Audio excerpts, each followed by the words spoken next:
ایران کے صدارتی انتخاب میں مسعود پزشکیان کا پلڑا بھاری۔ اصلاح پسند امیدوار مسعود پزشکیان 1,04,15,000 ووٹوں کے ساتھ پہلے نمبر پر، سعید جلیلی 94,73,000 ووٹ لے کر دوسری پوزیشن پر موجود۔ ووٹوں کی شرح 40% رہی، کوئی امیدوار 50% ووٹ حاصل نہ کر سکا۔ دونوں امیدواروں کے درمیان آئندہ جمعے کو 1-on-1 مقابلہ ہوگا۔ غزہ میں صہیونی جارحیت میں مزید 82 فلسطینی شہید۔ ہلال احمر کے مرکز پر بمباری میں 3 امدادی کارکن شہید ہوئے۔ شجاعیہ محلے میں اسرائیلی ٹینکوں اور بختر بند گاڑیاں کی پیش قدمی، 60,000 سے زائد فلسطینی ہجرت کرنے پر مجبور۔ مغربی کنارے پر مزاحمت کاروں نے اسرائیلی فوج پر قیامت ڈھا دی، 24 سے زائد حملے کر ڈالے۔ شہداء کی مجموعی تعداد 37,834 ہو گئی۔ یمنی فوج کی کھلے سمندر میں بڑی کارروائیاں، 4 صہیونی جہازوں کو نشانہ بنا ڈالا۔ ترجمان یمنی فوج یحییٰ السری کے مطابق بحر احمر میں صہیونی تجارتی جہاز پر 5 میزائل داغے گئے۔ لانس نامی صہیونی جہاز پر بھی یمنی فوج نے حملہ کیا۔ بحر روم میں بھی یمنی فوج نے بولر آئل ٹینکر اور جوہانس میرسک نامی تجارتی جہازوں کو نشانہ بنایا۔ اسلامی جمعیت طلبہ کی جانب سے فلسطین میں اسرائیلی جارحیت کے خلاف احتجاج اور امریکی قونصل خانے کے گھیراؤ کا اعلان۔ انتظامیہ نے راستے پر رکاوٹیں کھڑی کر دی، امریکی قونصل جانے والے راستے بند۔ IMF نے بجٹ کی منظوری کو ناکافی قرار دے دیا، ڈو مور کا مطالبہ۔ ذرائع کے مطابق IMF بجلی اور گیس کے نرخوں میں مزید اضافہ چاہتا ہے۔ IMF مطالبے میں شہباز شریف کی حکومت سے 1 جولائی سے بجلی اور گیس کے نرخوں میں اضافے پر زور۔ حکومت بجلی اور گیس مہنگی کرنے کے لیے نیپرا کے فیصلے پر فوری عمل درآمد کرے۔ نئے مالی سال میں گیس کے ریٹ بڑھا کر سبسڈی کنٹرول کی جائے۔ انصاف کے بغیر کوئی معاشرہ ترقی نہیں کر سکتا، چیف جسٹس قاضی فائز عیسیٰ کا اسلام آباد میں سمپوزیم سے خطاب۔ کہا، اسمبلی میں مخصوص نشستوں پر آنے والی خواتین کی کارکردگی مردوں سے بہتر ہوتی ہے۔ خواتین صرف مخصوص نشستوں پر نہیں، براہ راست منتخب ہو کر بھی آ سکتی ہیں۔ کسی خاتون پر جھوٹی تہمت لگانے پر اسلام اور ہمارے قانون میں قذف کی حد مقرر ہے۔ PTI نے امریکہ میں پاکستان مخالف قرارداد منظور کرانے میں کوئی کسر نہیں چھوڑی۔ اس جماعت کا امریکی قرارداد کے خلاف حکومتی قرارداد پر شور شرابہ قابل افسوس عمل تھا۔ PTI 2 سال تک امریکہ مخالف جھوٹا بیانیہ پیش کرتی رہی۔ مسلم لیگ نون کے رکن قومی اسمبلی بیرسٹر عقیل ملک کی نیوز کانفرنس۔ لیگی رکن شائستہ پرویز ملک بولی، ہم کسی بھی ملک سے تعلقات خراب نہیں کرنا چاہتے، ہم امریکہ سے اچھے تعلقات کے خواہاں ہیں، نہیں چاہتے کہ امریکہ ہماری خود مختاری میں مداخلت کرے۔ آپریشن عزم استحکام فوج کی نہیں بلکہ ہماری ضرورت ہے۔ آپریشن سے کوئی نقل مکانی نہیں ہوگی بلکہ آپریشن انٹیلیجنس کی بنیادوں پر کیا جائے گا۔ وزیر دفاع خواجہ آصف کہتے ہیں، پاکستان افغانستان میں طالبان کے ٹھکانوں کے خلاف کارروائی جاری رکھے گا۔ فوجی آپریشن پر سیاسی جماعتوں اور قبائلی نمائندین سے مشاورت جاری رہے گی۔ وزیر دفاع خواجہ آصف کا افغانستان کے اندر کارروائی کا بیان، افغان حکومت کا رد عمل، بیان کو غیر دانشمندانہ قرار دے دیا۔ طالبان ترجمان سہیل شاہین کا کہنا ہے، کسی کو افغانستان کو نقصان پہنچانے کی اجازت نہیں دیں گے۔ مہم جوئی کا ارادہ رکھنے والوں کو ماضی کے حملہ آوروں کی تاریخ کا اچھی طرح مطالعہ کرنا چاہیے۔ افغان سرزمین کسی دوسرے ملک کے خلاف استعمال نہیں ہو رہی اور نہ ہی دوسرے ممالک کے اندرونی معاملات میں مداخلت افغان پالیسی کا حصہ ہے۔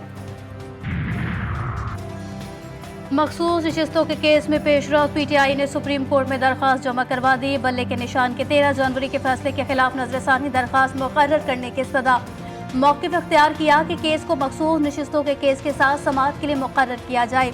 دونوں کیسز ایک دوسرے سے منسلک ہیں، اس لیے نظر ثانی اپیل کو بھی ساتھ سنا جائے۔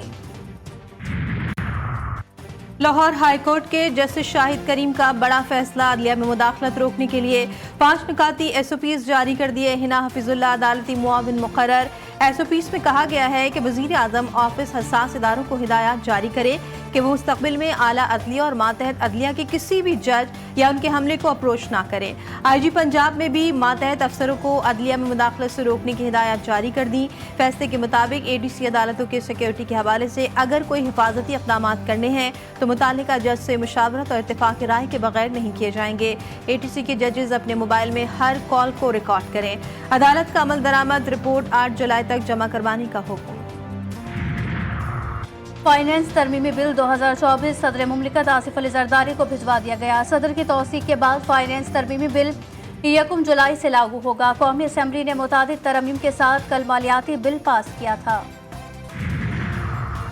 مریم نواز کے اقدامات نظر آ رہے ہیں، اپوزیشن بس کر دے، ملک کو آگے بڑھنے دے۔ وزیر اطلاعات پنجاب عظمہ بخاری کہتی ہیں حکومت کا کام مہنگائی کو کنٹرول کرنا ہے۔ مریم نواز کی طرز حکومت سے نہیں لگتا کہ ان کی پہلی حکومت ہے۔ وزیر اعلیٰ نے ہلڑ بازی کے باوجود اسمبلی میں طویل ترین تقریر کی۔ ہلڑ بازی نعروں کی حد تک ہوتی تھی، جو پہلے صرف شور شرابے کی حد تک ہوتی تھی، اب ننگی غلیظ ماں بہن کی گالیوں تک پہنچ گئی ہے۔ ہاؤس کا کنڈکٹ کروانا میری فرائض منصبی میں شامل ہے۔ اسپیکر پنجاب اسمبلی کا ایتھکس کمیٹی قائم کرنے کا اعلان۔ ملک احمد خان کہتے ہیں کمیٹی تعین کرے گی کہ کس رکن نے کیا الفاظ استعمال کیے۔ پارلیمان کوئی جلسہ گاہ یا کنٹینر نہیں ہے، ایوان میں ہلڑ بازی یا گالم گلوچ برداشت نہیں کی جائے گی۔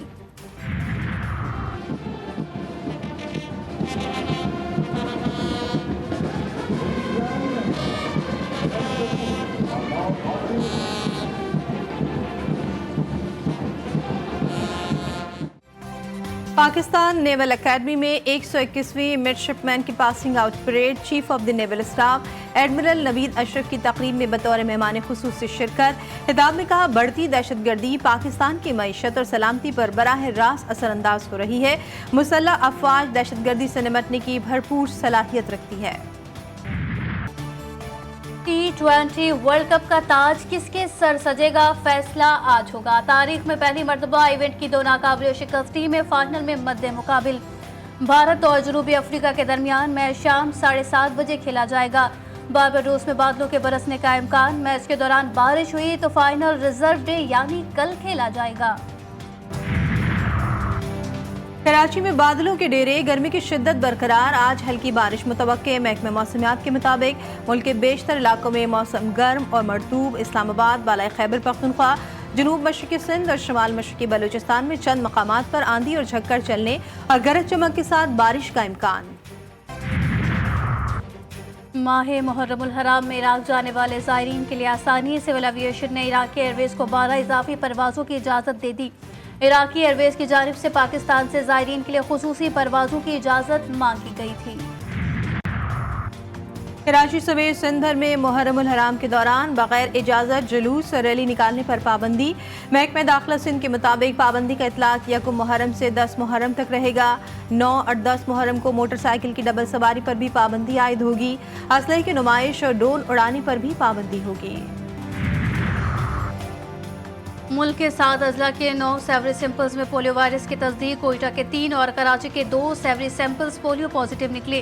سیوریج لائنوں میں ٹائپ 1 وائلڈ پولیو وائرس پایا گیا۔ رواں سال پولیو پازیٹیو سیوریج سیمپلز کی تعداد 203 ہو گئی۔ نئی دہلی میں بارش کا 88 سال ریکارڈ ٹوٹ گیا۔ 236 ملی میٹر بارش ریکارڈ، سڑکیں دریا بن گئی۔ تیز ہواؤں کے جھکڑ سے درخت اور ہورڈنگز گر پڑے۔ نظام زندگی درہم برہم۔ میونسپل اداروں، اسپتالوں، ریسکیو اداروں اور فائر بریگیڈ میں چھٹیاں منسوخ، ایمرجنسی نافذ۔ میاں چنو میں شادی کی انوکھی تقریب، پستہ قد دلہا اپنے قد سے بھی چھوٹی دلہن بھی لایا۔ بہار کالونی کے 26 سال کے دلاور کا قد 2.5 فٹ اور دلہن علیشہ کا قد 2 فٹ ہے۔ اور اب حضرت عبداللہ شاہ غازی رحمۃ اللہ علیہ کے سالانہ عرس کی تقریبات کا آج آخری روز۔ ملک بھر سے زائرین کی آمد کا سلسلہ جاری۔ فاتح خوانی، محفل نعت، محفل سماعت اور لنگر کا اہتمام۔